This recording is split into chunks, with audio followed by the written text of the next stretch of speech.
When the United Kingdom joined the European Community in 1973, Herbert W. Armstrong said Britain would look back on it as a most tragically historic date, a date fraught with ominous potentialities. Today, almost 50 years later, and after 3.5 years of contentious debates over how to leave, Britain is now out of the European Union. So what's next for Great Britain?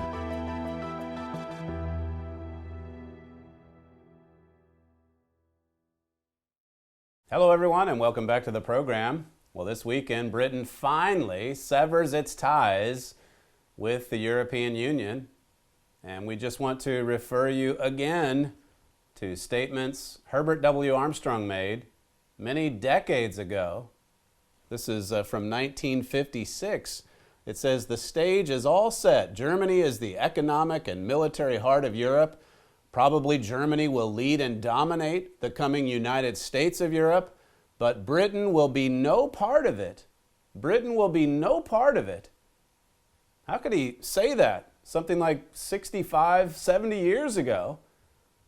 And then in 1973, as I read at the top there, you had them joining the European community, and Mr. Armstrong said it's going to be something they regret. And then all through, even in his final work before he died in 1986, if you look at Mystery of the Ages, he again made a statement there saying they're not going to be in that union. Now, we can look at world events in the last few years and see how that this has been fulfilled. We're talking about fulfilled prophecy. Well, when he'd write about it back in the 60s and 70s, he just talked about these two powers, Europe and then Britain on the other side, that they would clash eventually. Their cultures would clash. There'd be a political clash. Even the religious roots of both peoples, they clash, where you have a Catholic-dominated European continent, and then Britain more Protestant, historically. And so the break finally did happen, just as Mr. Armstrong said that it would. I'm going to take you through some important verses in Hosea chapter 5. This is a book really that does apply to the people of Ephraim. Of course, Ephraim, we explained, Mr. Armstrong did, in the United States and Britain in Prophecy. He tells you about the descendants of Ephraim and Manasseh, written about there at the end of the book of Genesis. Think of it, the first book in the Bible. And Mr. Armstrong talking about those promises, those blessings conferred upon those two lads, and then how that they were suspended for a time. And then finally, in these last days, we've been the recipients, the United States and British people. We have been the recipients of all of these incredible birthright blessings. Well, this other booklet, the Hosea booklet, Hosea Reaping the Whirlwind, this really does apply directly to the people of Britain, to the British people. If you haven't requested this before, make sure that you contact our operators today and secure all of this free literature. But we'll start our study here in Hosea 5, verse 1. It says, "Hear you this, O priests, and hearken, you house of Israel, and give you ear, O house of the king," the monarchy too, the priests, the religious leaders, and the monarchy. It says, "For judgment is toward you, because you have been a snare to Mizpah, and a net spread upon Tabor." So God, He looks at the problems that our peoples, our nations are facing, and He addresses the priests and the royal leadership. In other words, the leaders in society, the elites, the leadership. And He says, look, you're part of the problem. Verse 2, it says, "And the revolters are profound to make slaughter. Though I have been a rebuker of them all, I know Ephraim," it says, "and Israel is not hid from me. For now, O Ephraim, you commit whoredom, and Israel is defiled." And so here God puts the blame right where it belongs.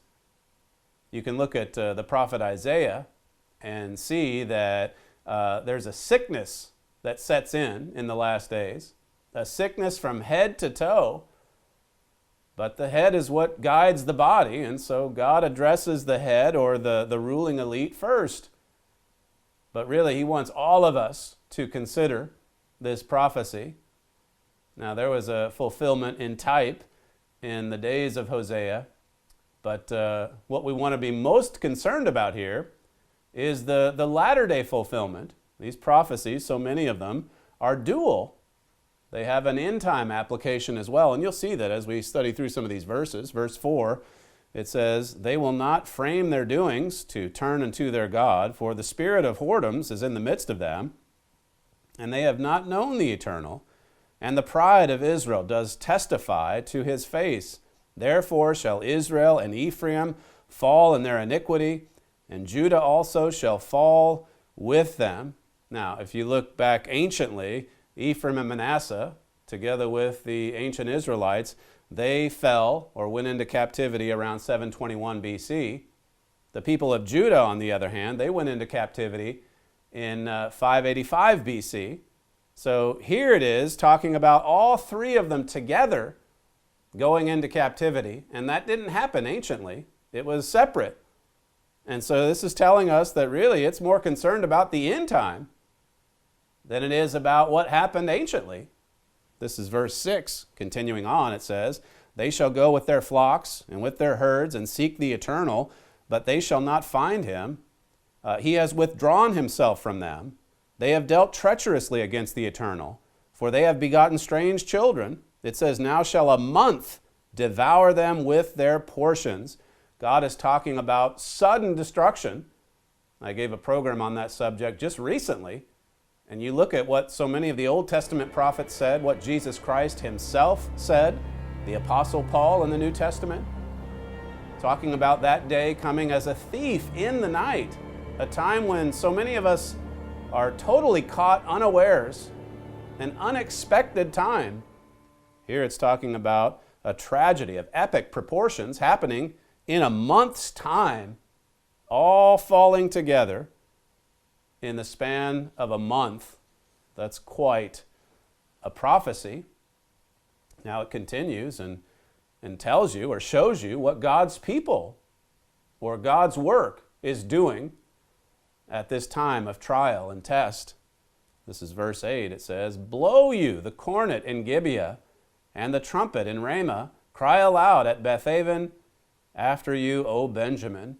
So there always is, when you see nations turning away from God, when you see nations about to collapse, God in his mercy and love, he puts a trumpet blowing work out there to sound the alarm, to warn the people. If the people will listen, if the people will respond to it. Of course, the majority will not. Verse 9. It says, "Ephraim shall be desolate in the day of rebuke. Among the tribes of Israel have I made known that which shall surely be." So this is telling you too that God's work is going to be right there, sounding that alarm, blowing that trumpet right up until the desolation. You see the day of rebuke. It's right there. God is pleading with his people. So many prophecies say he's pleading with his people Israel to awaken, to get back on track, to turn back to God, to turn their hearts to God in repentance and faith. Continuing on, verse 11, it says, "Ephraim is oppressed and broken in judgment, because he willingly walked after the commandment."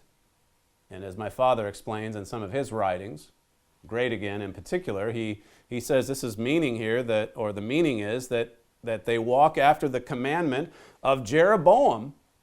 Jeroboam, that's explained in detail in this free booklet as well. Great Again. There's a temporary resurgence, as we've talked about before on this program, as I talk about often on my daily radio show. There is a temporary resurgence. You see that in the United States, and you see especially now that Britain is breaking free from the European nations. You're going to see a stronger alliance, a stronger transatlantic alliance between the United States and Britain for a short time. as Ephraim goes the way of Jeroboam. But if you look at what Jeroboam did anciently, he rebelled against the house of David, and he installed a lot of pagan traditions in the place of God's commanded assemblies, God's holy days, God's traditions. He did that anciently, setting up this great false system of religion, a very religious-looking system, but not the one that God established. That was his sin anciently. And again, we're going to see this play out in the last days as well. Verse 12, it says, "Therefore will I be unto Ephraim as a moth, and to the house of Judah as rottenness." Everyone knows what a moth-eaten garment is like. It can be on the hanger in the closet looking pretty good. But then as soon as you pull it off the hanger, it just falls to pieces. There's no substance there. That's what God is conveying here. This is what our perverted religious system leads to. Rottenness on the inside. Certainly not purity and health, spiritually speaking. This is from the booklet, Hosea Reaping the Whirlwind. It says here, people only see prosperity, glitter, and glamour. Most people today are only living for the next exciting entertainment. Even though the signs of disaster are there, our nations are refusing to see the moths and worms in our society. There's not much substance left to hold our nations together because of our many sins. There just isn't much substance there. There's no foundation. We've come unmoored from those foundational principles that once held us together, that once gave us so much strength. One final verse here, verse 13. We've read this verse frequently in previous programs. It says, "When Ephraim saw his sickness and Judah saw his wound, then went Ephraim to the Assyrian and sent to King Jareb, yet could he not heal you nor cure you of your wound."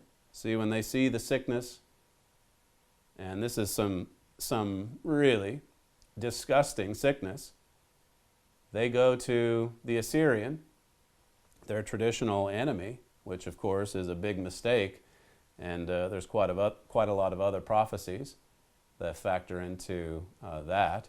I don't have time to go through all of it. For now, though, make sure the Hosea Reaping the Whirlwind and Great Again, and then if you haven't already subscribed to the Trumpet, you want to make sure you get on that subscription list, because we invite our subscribers to the public appearance campaigns that we have all across the UK. We've got one, in fact, this weekend in Birmingham, and in a few weeks from now, we're going to be meeting with trumpet readers up in Belfast in Northern Ireland as well. So if you haven't subscribed to the magazine yet, now is your time to do it. We'll be right back.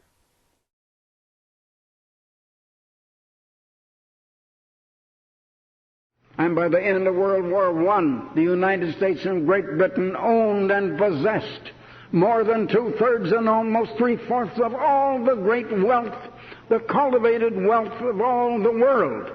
And all the other nations, Russia with her billion people, I mean China with her billion, and India with nearly a billion, more than 3/4 of a billion people, and Russia, the third largest nation in the world, and Japan and Indonesia and others that are that have vast populations, and all the nations of Europe, Germany and France, Spain, Portugal, Italy.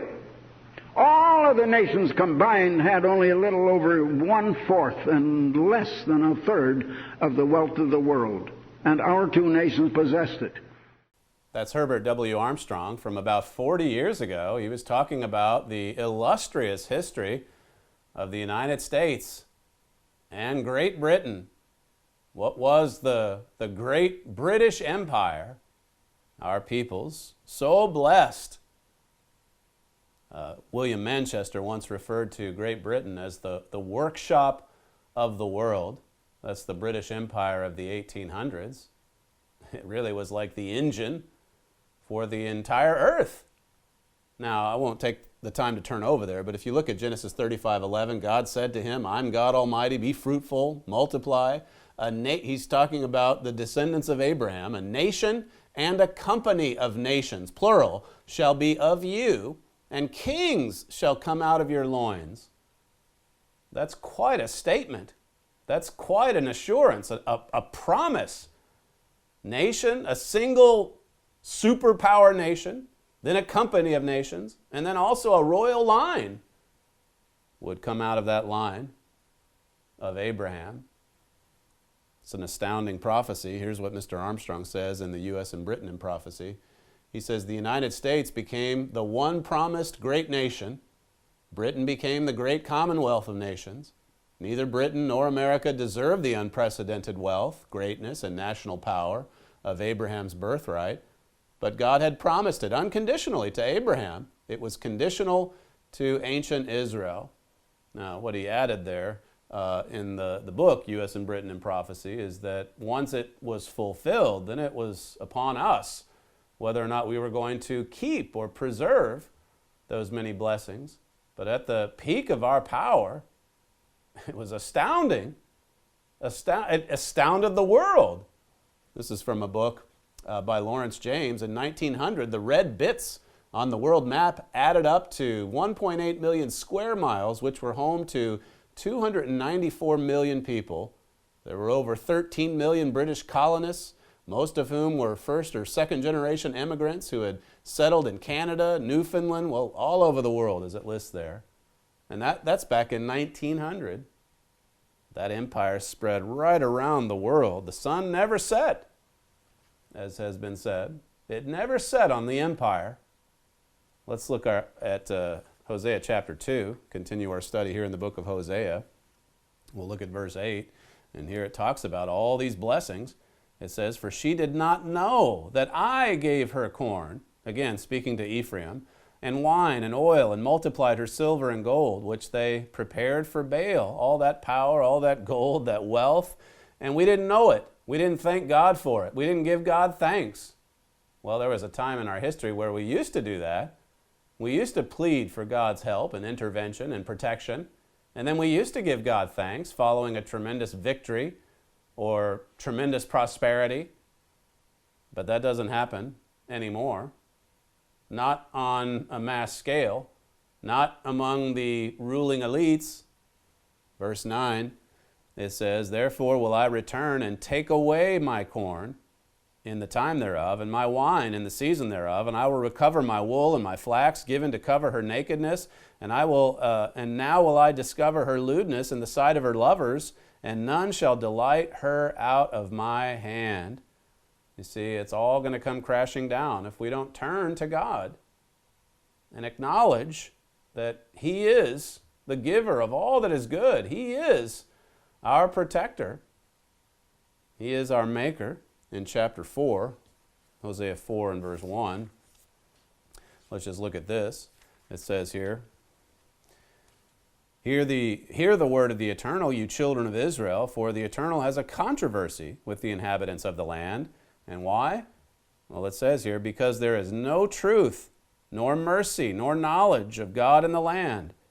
It says, by swearing and lying and killing and stealing and committing adultery, they break out and blood touches blood. God has a controversy with us. In other words, because of our many sins, because we're not obeying His laws, because we're not a righteous people. We've turned far from God. This is from Manchester's book on Winston Churchill. He's writing about the Edwardian era, the first decade of the 1900s, and it says here, the solid core of agreed religious belief was gone. The Bible had lost its grip on Englishmen. People were groping for a substitute. The new vogues were popular psychology, pragmatism, and Nietzscheanism. That's writing about the early 1900s, over a century ago. And where are we today? Where are we today? Continuing in Hosea, verse 6, my people are destroyed for lack of knowledge. Because you have rejected knowledge, I will also reject you. that you shall be no priest to me, seeing you have forgotten the law of your God. I will also forget your children.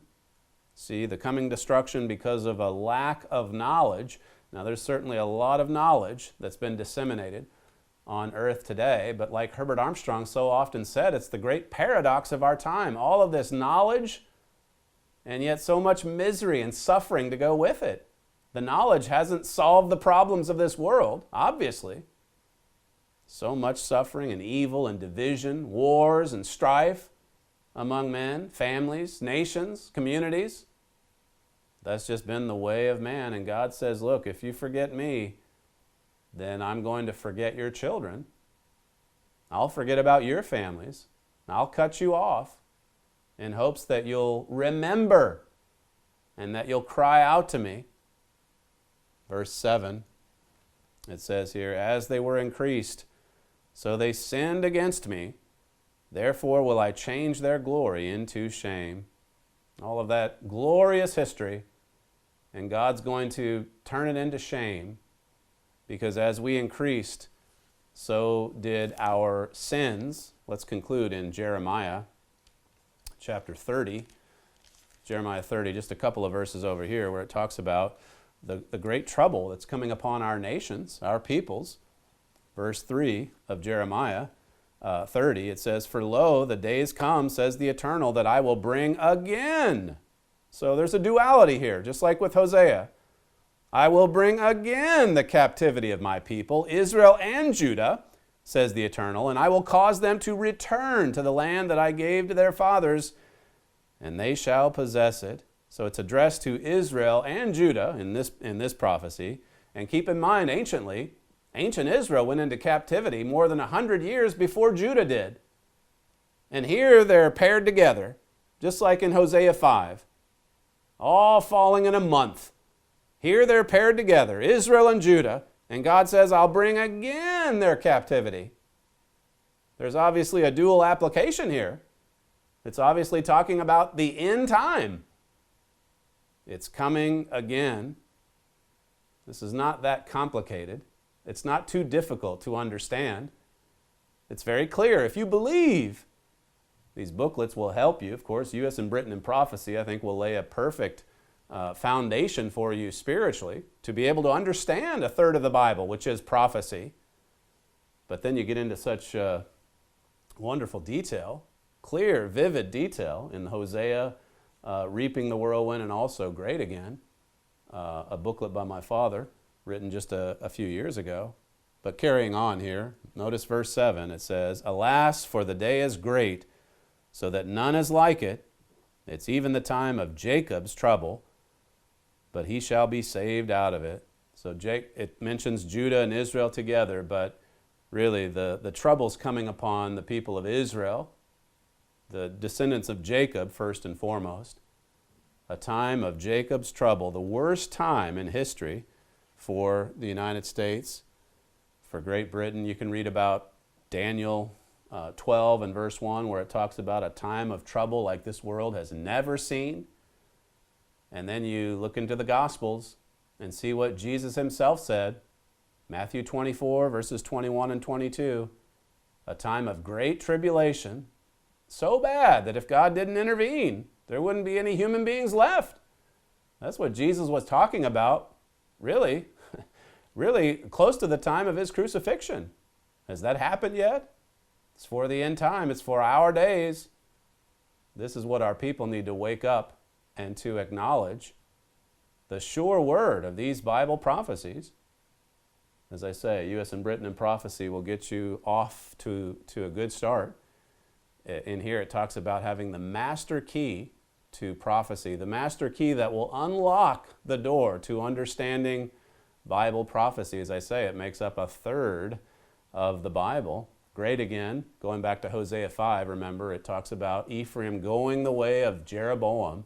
That's discussed in this booklet, written just a few years ago. And then this one, which is a little bit older, but it's also by my father, Hosea, Reaping the Whirlwind. Also, don't forget to subscribe to the Trumpet magazine so that you too can meet with us at one of our Trumpet meetings, one of our personal appearance campaigns.